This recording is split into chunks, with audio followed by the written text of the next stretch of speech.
পড়েছিলাম বাঘের মুখে। এখন আমরা সুন্দরবনের এক পাশে বসে আছি।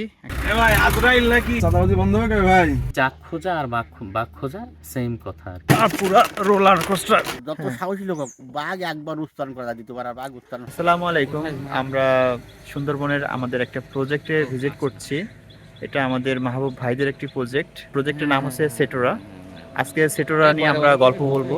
আমাদের সুন্দরবনের পাশ ঘিরে যে মনোরম দৃশ্য, সেটা নিয়ে আমাদের অনেক কথা হবে, দেখা হবে। ইতিমধ্যে মাহবুব ভাই চলে এসেছেন। মাহবুব ভাইয়ের সাথে আমরা একটু কথা বলি। আসসালামু আলাইকুম ভাই। আসসালামু আলাইকুম রহমতুল্লাহ। ভাই আমরা আজকে তো আপনাদের সেটোরা ভিজিটে যাব ইনশাআল্লাহ, তাই না? ইনশাআল্লাহ, জি। সেটোরা আসলে কি, এটার নামটা কি, এটা কি বিষয়টা? এটা হচ্ছে Sundarban eco tourism and organic agro নামে আর কি। আচ্ছা, আমরা একটা ট্যুরিস্ট পয়েন্ট করছি, সাথে কিছু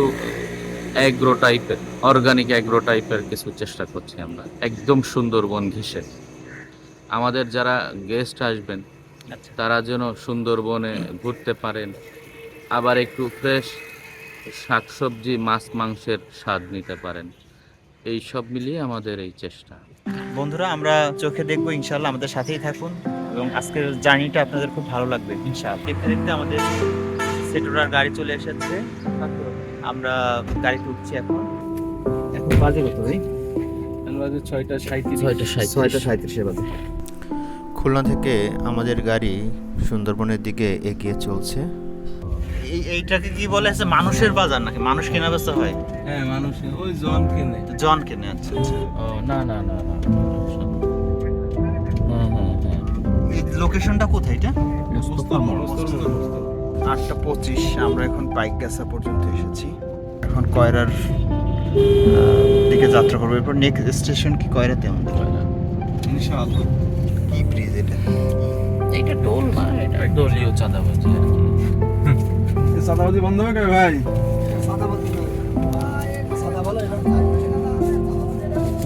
আর কয়দিন চলবে? তাই চলতে চলতে আমরা একটা বিরক্তিকর অভিজ্ঞতার সম্মুখীন হলাম। এখানে দলীয় চাঁদাবাজি চলছে। টাকা যদি আমার ইয়ে করছি সেটা হয়, বড় বড় ব্রিজের ক্ষেত্রে সেটা ঠিক আছে। এটা কি কৃষি ইউনিভার্সিটি হয়েছে?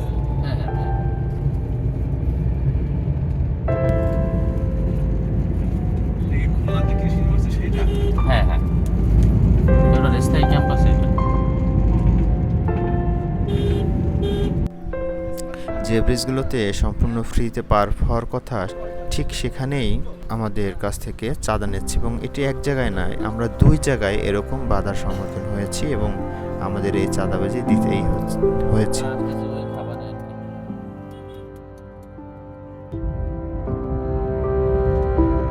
হ্যাঁ, গেটের ভিতর রাখা যাবে না। পৌঁছে গেলাম। আলহামদুলিল্লাহ আমরা পৌঁছেছি এবং আমাদের 9:25 বেজে গেছে। আমরা খাবারের জন্য ঘরোয়া পরিবেশে হোটেলে চলে আসলাম। আমরা সেখানে ইনশাআল্লাহ সকালে ব্রেকফাস্ট করব। জি ভাই, এটা তো মাশাআল্লাহ আমরা কটেজ দেখতে পাচ্ছি। খুবই উন্নত মানের প্রযুক্তি দিয়ে এই দরজাগুলো তৈরি, খুবই আধুনিক কথার ছোঁয়াই কটেজে। এখানে কি মানে যারা আসে তারা অস্থায়ীভাবে থাকে নাকি? গোসলখানা, বাথরুম, আর নিচে কি খাবার হোটেল? ও, আমরা এখন সকালে খাবারের জন্য প্রস্তুতি নিচ্ছি। চলুন দেখা যাক কি খাবারের ব্যবস্থা আছে। সম্পূর্ণ ঘরোয়া পরিবেশে এখানে খাবার পরিবেশন হয়। আমরা গরম গরম ভাত খেয়েছি, ভাজি পেয়েছি, আলু ভর্তা, মাছ, ডিম। আলহামদুলিল্লাহ, এটার খাবারের মান যদি বলতে হয়, এটা ঘরোয়া পরিবেশের। সকালের নাস্তা শেষে আমরা আমাদের প্রজেক্টের মেইন অ্যাডভেঞ্চারের দিকে যাত্রা শুরু করলাম। ভাঙা রাস্তা, উঁচু নিচু পথের মধ্যে যে স্ট্রাগল, এটা আসলেই আপনার যাত্রাকে আরো রোমাঞ্চিত করে তুলবে। প্রজেক্টটার মানে মূল অ্যাডভেঞ্চারটা মানে আপনার কাছে কি মনে হয়, মূল আকর্ষণটা কি হবে এখানে? মূল আকর্ষণ হলো পথ না থাকে। আচ্ছা আচ্ছা। মানে আপনি এখানে চাইলেই যেতে পারবেন, তা কি অনেক দৌড়ঝাঁপ করে, অনেক পরিশ্রম করে, অনেক কাঠখড় পুড়িয়ে তারপরে যেতে হবে। অর্থাৎ ভাইয়া, কেউ গাড়ি নিয়ে আসলে তাই সে কি করবে? গাড়ি অনেক দূরে রেখে তারপরে যেতে হবে। রেখে যেতে হবে। এখন রাখার ব্যবস্থার জন্য সিকিউরিটি হ্যাঁ আছে সিকিউরিটি আছে। সিকিউরিটি আছে। ও আমারে সার্চ দিছে।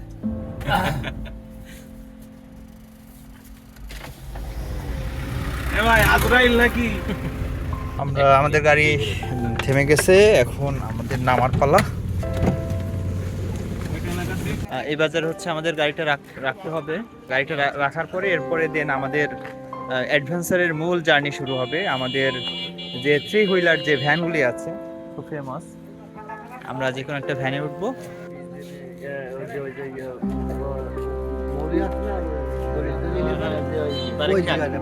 আমরা ভ্যানে উঠে গেলাম আলহামদুলিল্লাহ। এখন আমরা যাচ্ছি আমাদের প্রজেক্টের দিকে।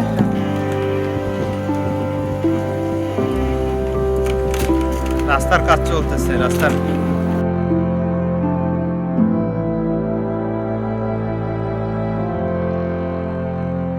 এই নদীর এই মাথায় কি নদী? এই মাথায় সাতবড়িয়া, শাকবাড়িয়া। আচ্ছা আচ্ছা। আর এই মাথায় হচ্ছে কপোতাক্ষ। কপোতাক্ষ, হ্যাঁ, অনেক কবি সাহিত্যিকরা এটা নিয়ে অনেক কিছু লিখছে। আপনার কি 2-1 লাইন মনে আছে? হালকা তাহলে আগের তো হ্যাঁ হ্যাঁ। সন্ধ্যপুকি কপোতাক্ষ চেষ্টা করে লয় আশ্বিন মাসে বাদলা যদি পুপির কনে বয়, মানে আশ্বিন মাসে বাদলা যদি পুপির কনে বতো, হ্যাঁ। কপোতাক্ষ এমন একটা নদী হ্যাঁ। দেশ ভাইকে তিনি লয় করে একার ওর মতন ওই ইচ্ছা মতন চলতো। ভবিষ্যতে করেছি, এখনো করে, এখনো পুপির কনে বাদলা হলে তো কপোতাক্ষ কোথাতে ভাঙবে কোনো হিসাব থাকে না। এখন তো আর নদী সেই ভাঙন আছে নাকি? হ্যাঁ এখনো আছে, এখনো ভাঙে? এখনো আছে। আমার জীবন দশায় যে অবদা দিয়ে হাঁটছি, হ্যাঁ। সেই অবদা মানে এই কাশির পারে, সেই অবদা নদীতে তো এই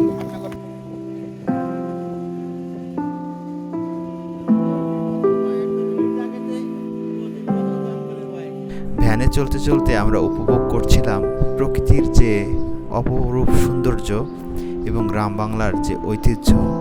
আসলে খুবই চমৎকার। এখানে আসলে আপনার হৃদয় জুড়িয়ে যাবে, আমি গ্যারান্টি দিচ্ছি। এখানে আসলে আপনার হৃদয় জুড়িয়ে যাবে।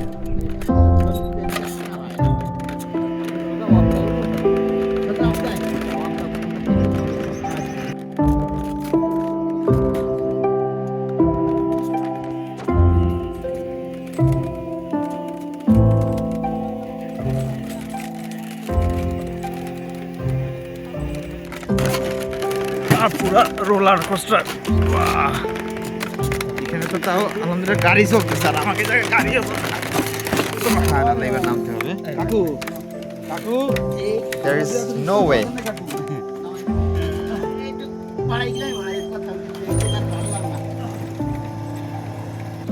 আমরা সেটোরা প্রজেক্টে গাড়ি নিয়ে হেঁটে হেঁটে যাচ্ছি এবং খুব মজা পাচ্ছি। গল্পের ফুল ছুড়ে আসার পরে তখন এবার বলবে কি আর ওর ঘুরে ঘুরছে অপশনের ভালো করে ছবিটা নেবেন ভাই। দাবি করলে আবার হিসাব দেওয়া লাগবে। 6 নম্বর গড়িয়াবাড়ি। 6 নম্বর গুড়িয়াবাড়ি, ও, এই নদীটার নাম কিটার? শাকবাড়িয়া, দক্ষিণ পাড়া। শাকবাড়িয়ার দক্ষিণ পাড়া। নদীর নামটা শাকবাড়িয়া, নদীর নাম কি শাকবাড়িয়া? শাকবাড়িয়া। আর ওই ওপারে ওইটা কি? ওইটা জঙ্গল, ওইটা কি সেই সুন্দরবন? হ্যাঁ, সুন্দর। আচ্ছা, মাশাআল্লাহ। আঙ্কেল, আপনি কেমন আছেন? আলহামদুলিল্লাহ সুস্থ আছি। আপনার কি নাম? আবুল কাশেম। আচ্ছা, আপনি কোথায় থাকেন আঙ্কেল? আমি ঝিলিকাটা, জিরাঘাটা। উত্তরবর্তী বতর বাজার ওয়ার্ডের বাসিন্দা। আলহামদুলিল্লাহ। আপনি আপনার দীর্ঘ যে জীবনের যে কর্মজীবন কিভাবে কেটেছে আপনার? আমি সুন্দরবনে মাছ ধরতাম, তখন আমি একবার এই নদীতে নৌকা ডুবিয়েছিলাম। এই নদীতে নৌকা ডুবিয়ে খুব কঠিন অবস্থায় ছিলাম, থাকার পরে আল্লাহ পাক বাঁচাই রাখে। তারপরে পড়েছিলাম বাঘের মুখে, এই দেখা যায় 4-5 হাত দূরে ছিলাম, বাঘ ছাড়া আমি ছাড়া। আচ্ছা আচ্ছা। সেখান থেকে আল্লাহ আমাকে এই পর্যন্ত বাঁচাই রেখে এখন জঙ্গল ছেড়ে দিয়েছি, সুন্দরবন ছেড়ে দিয়ে এখন এই ভ্যানের পরে আছি। আচ্ছা, আলহামদুলিল্লাহ। এই যে বাঘের সামনে আপনি পড়েছিলেন, ওই সময়ে আসলে মানে আপনি কিভাবে, মানে ওই পরিস্থিতিটা কেমন ছিল? এটা আমি ওই সময় একবার আমার মুখ দিয়ে উচ্চারণ ছিল বাঘ, আর দ্বিতীয়বার আমার কোনো হুঁশ ছিল না। হ্যাঁ। কিভাবে যে বেঁচে আছে আল্লাহ ভালো জানে। আমার ভাই পাশের নৌকা ছিল, সে নৌকা নিয়ে আমার ভাই আমার নৌকায় উঠেছিল, হ্যাঁ হ্যাঁ। এইটুকু আমি বলতে পারি। এরপরে আর যে আসলে কিভাবে বেঁচেছিলাম ওটা আমি বলতে পারবো না, ওটাই আল্লাহর রহমত ছিল আমার মনে হয়। আচ্ছা, মানে আপনি অজ্ঞান হয়ে পড়ছিলেন? অজ্ঞান ঠিক না, তাই আমি বেউস ঠিক না। মানে বাঘের মুখে এমন একটা বাঘ, এমন একটা চিন্তা, যত হ্যাঁ। সাহসী লোক হোক, বাঘ একবার উচ্চারণ করা দ্বিতীয়বার আর বাঘ উচ্চারণ হয় না। বাঘটা ছিল কত দূরে, কতটুকু ডিস্টেন্স? 5-6 হাত দূরে ছিল, আপনি ছিলেন কোথায়? মানে আমি বাঘের নদীতে আর উঠছিল ডেঙ্গায়। ও আচ্ছা, ও উপরে ছিল, আপনি নদীতে আমি ছিলেন। নদীতে এক সময় ওই মাছ ধরতেছিলাম নদীতে, হ্যাঁ, হ্যাঁ। আর ও ডেঙ্গায় ছিল। ও আচ্ছা আচ্ছা, তারপরে এরপরে আপনি আর জানেন না কি হয়েছে? না, ও, এরপরে যখন আপনি আপনার জ্ঞান বা হুঁশ আসছে তখন আপনি তখন কি আমি নৌকায় আমি ভাইয়ার সঙ্গে আপনার ভাইয়ের সঙ্গে? ভাইয়ার সঙ্গে। তারপরে ওনাদের মুখে কি গল্প শুনছেন, আসলে কি হয়েছিল পরে? ওখানে হয়েছিল যে ওখানে বাঘ যখন আমার দিকে আক্রমণ করছিল তখন আমার হাতে জাল ছিল। আচ্ছা। এখন আমি যখন ওই একবার বাঘ বের হচ্ছিলাম তখন ও যাইয়ে আমাকে নৌকা উঠিয়ে নিলাম, জালটা ওখানে নদীতে ছিল। এখন পরে যাইয়ে দেখি সে জালটা বাঘে উঠিয়ে ডেঙ্গায় নিয়ে গেছে, নিয়ে ছিঁড়ি ফেলে গেছে, তখন আমাকে না পেয়ে যায়। ও মানে বাঘ তো জাল নিয়ে গেছে, কিন্তু নিয়ে আপনি নিচে। নৌকা ছিল, আর জাল নেওয়ার সময় হয়নি। আচ্ছা আচ্ছা, যাক আলহামদুলিল্লাহ, আল্লাহর কাছে শুকরিয়া। আল্লাহ কাছে আল্লাহর শুকরিয়া যে আল্লাহ আমাকে হায়াতে বাঁচায় রাখছে। ওটা বোনাস জীবনে সম্পূর্ণ আল্লাহ হায়াত ছিল তো এখনো আছে দুনিয়া ঘুরছে আল্লাহ। যাক, আঙ্কেলের জন্য আমরা সবাই দোয়া করি। আপনারা সবাই আঙ্কেলের জন্য দোয়া করবেন। ইনশাআল্লাহ আবার কখনো সুযোগ হলে আপনারা এখানে বেড়াতে আসবেন, হয়তো এই আঙ্কেলের সাথে দেখা হয়ে যেতে পারে। আলহামদুলিল্লাহ, ঠিক আছে। আল্লাহ হায়াতে বাঁচালে পৃথিবীটা গোল তো কোনো সময় না কোনো সময় দেখা হয়ে যেতে পারে। ঠিক আছে আঙ্কেল, ভালো থাকুন। আসসালামু আলাইকুম। ওয়ালাইকুম আসসালাম। আমরা সুন্দরবনের জাস্ট এপারে, আপনারা দেখতে পাচ্ছেন এই হচ্ছে সুন্দরবনের নদী। খুবই চমৎকার মনোরম পরিবেশ। এটা হচ্ছে অবদার রাস্তা, আপনারা দেখতে পাচ্ছেন রাস্তার কাজ চলমান রয়েছে। এবং আমাদের সেটোরা প্রজেক্টের আসতে হলে আপনাকে এরকম স্ট্রাগল করে, এরকম মজা নিয়ে নিয়ে নিয়ে নিয়ে আসতে হবে। আমরা ইতিমধ্যে আমাদের দৃশ্যমান প্রজেক্টের কাজ দেখতে পাচ্ছি।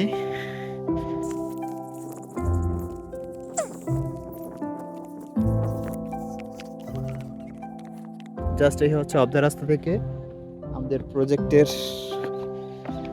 এরিয়া। এটা হচ্ছে আমাদের সেটার প্রজেক্টের একটি ঘর। এখন আমরা ঘরের ভিতরে প্রবেশ করছি।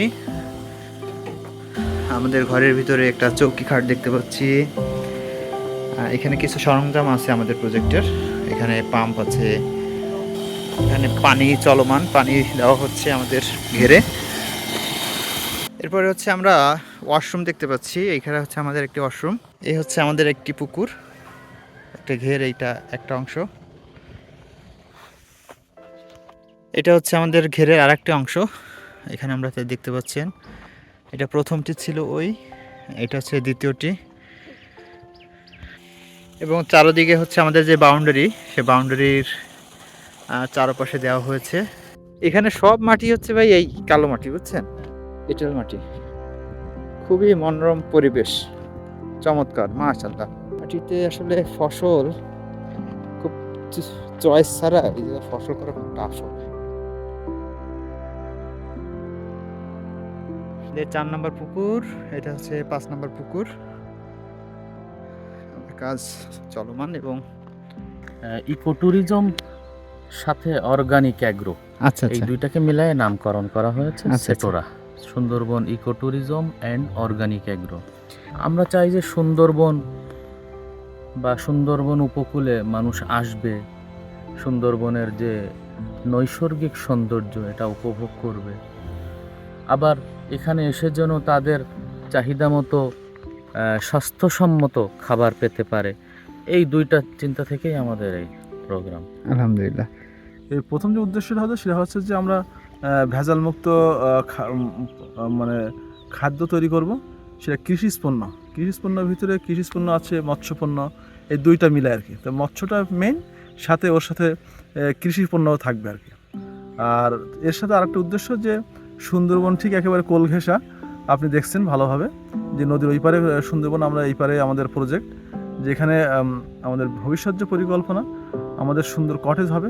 সেই কটেজে বাইরের যারা ট্যুরিস্ট তারা আসবেন, এসে এখানে সুন্দরবনের নৈসর্গিক সৌন্দর্য উপভোগ করবে। সাথে তাদের যে কয়দিন থাকবে, সে কয়দিন তাদের যে থাকা খাওয়ার যে সুন্দর ব্যবস্থা, সেই ব্যবস্থাটা যাতে মানে অর্গানিক যুক্ত খাবার দিয়ে আমরা পরিবেশন করতে পারি, সেইটা উদ্দেশ্যেই আমাদের এই যে সেটোরা প্রজেক্ট তৈরি করা।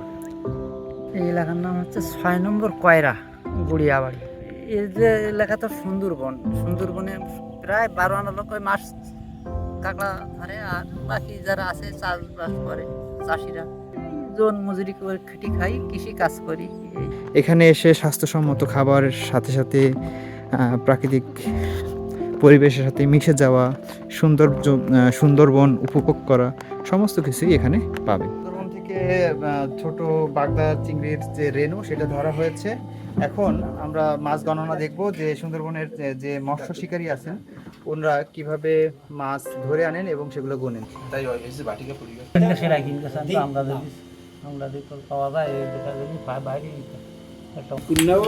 আমি দাগ দেবো, ওনারা না, 500 হবে, দাগ আমি দেবো।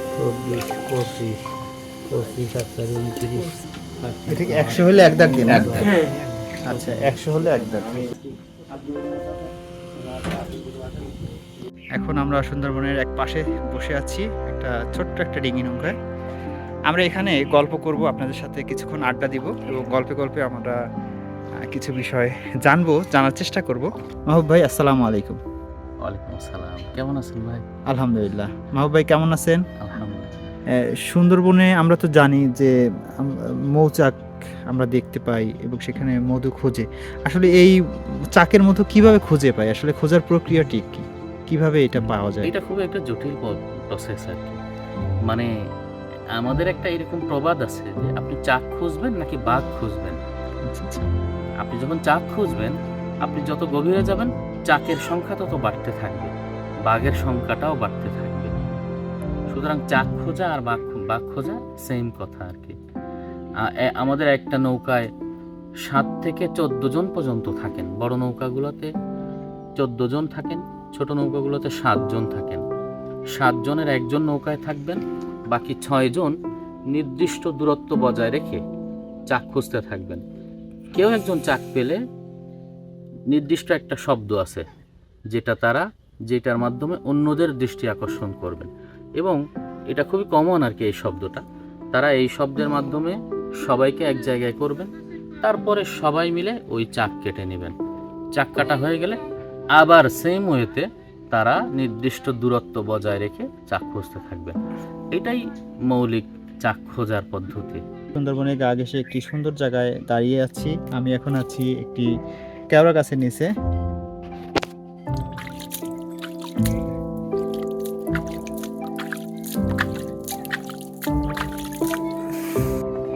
আলহামদুলিল্লাহ, এখন বিকাল 5:30। আমাদের প্রজেক্টের সমস্ত কাজ শেষ। আমরা সুন্দরবন থেকে কিছু খাঁটি অথেন্টিক মধু নিয়েছি। আমাদের মধু হচ্ছে এখানে। আমরা এখন খুলনার উদ্দেশ্যে রওনা হচ্ছি।